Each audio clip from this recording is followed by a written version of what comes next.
workplaces today are much more friendly and open to women than they have been in, say, 20 or 30 years ago.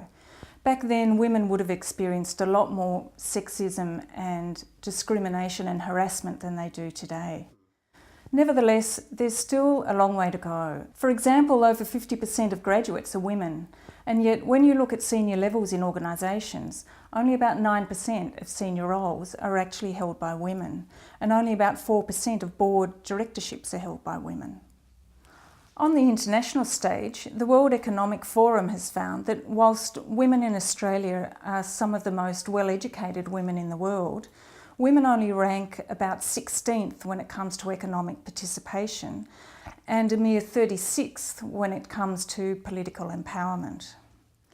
So clearly, the status quo is keeping women out of the workforce and out of the community. And both the workforce and the community is missing out because they're missing out on the skills, experience and capability that women bring. The best advice that women can get is relying on individuals who they trust, whether they are mentors at work, whether they're personal friends, whether they're family, whether they're people that they trust.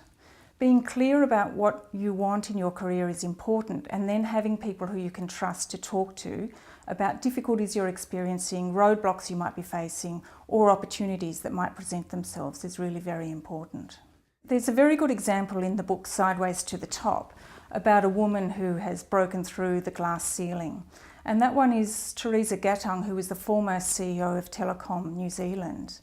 Now, she was a woman pretty much in a man's world when it came to media, but she was able to break through the glass ceiling through developing really strong relationships with the chairman of the board of Telecom, but also senior individuals within Telecom. And by developing those relationships and working with those individuals, she was able to identify and seize opportunities that otherwise might not have been available to her. Networks are important for two reasons. First of all, you learn from sharing your experiences and hearing the experiences of other women. Secondly, you get introduced to women who are outside of your normal sphere of networking, and you suddenly have opportunities opened up to you in other organisations and other industries. And so developing a network and being part of a network is very important.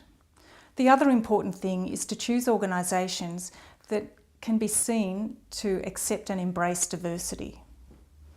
Those organisations are pretty easy to spot.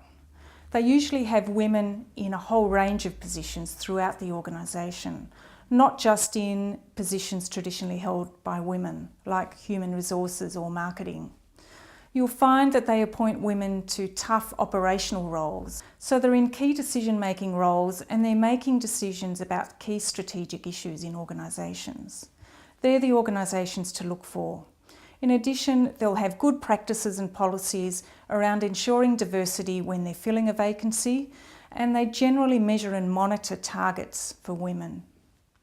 So those two things are really important for women when they're developing their careers, both getting involved in a network and choosing the right organisations.